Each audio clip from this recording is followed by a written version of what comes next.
મિત્રો, હું ઊભો છું એ રૂમ છે કિશોરજી અગ્રવાલનો.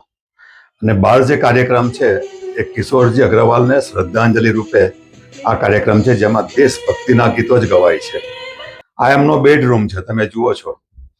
આ બેડરૂમમાં તમને દરેક જગ્યાએ દેશ માટે, રાષ્ટ્ર માટે જે કંઈ આહુતિ આપેલી છે તેવા વીરો વીરાંગનાઓનું, સ્વાતંત્ર્ય વીરોના તસવીર છે. અને આ સંદર્ભ વધુ માહિતી આપણને આપશે ઉત્તમભાઈ પટેલ.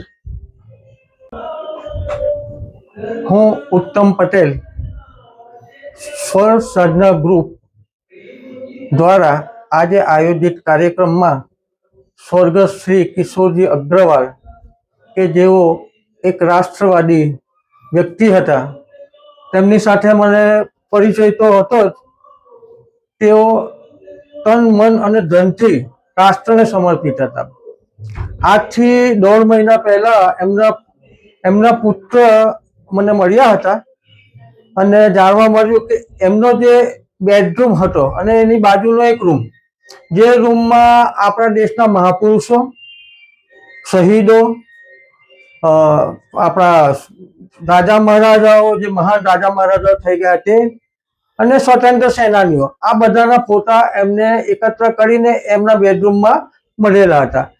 આજે એમના દેહવી લઈને 1.5 વર્ષ થયું છે, છતાં પણ એમના પરિવારે આ બંને રૂમમાંથી એક પણ વસ્તુ કે એક પણ ફોટાને સહેજ પણ હટાવ્યો નથી અને પૂજા અર્ચના જે કરવાની થાય તેઓ નિત્ય કરે છે. આવું જાણ્યા પછી મને વિચાર આવ્યો કે આવા વ્યક્તિ માટે એક સ્વર સાધના ગ્રુપ દ્વારા દેશભક્તિના ગીતોનો કાર્યક્રમ રાખવામાં આવે. એના પુત્રને પૂછતા એમને હા કરી હતી અને આજે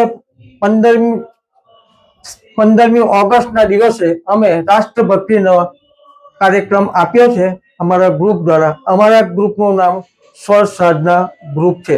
અમે સિનિયર સિટીઝન, પછી ગવર્મેન્ટ સ્કૂલો અને ધાર્મિક અને સેવાકીય સંસ્થા કે ટ્રસ્ટોને ફ્રી ઓફ ચાર્જમાં કરાઓકે મ્યુઝિકથી આનંદ આપવાનો પ્રયત્ન કરી રહ્યા છે.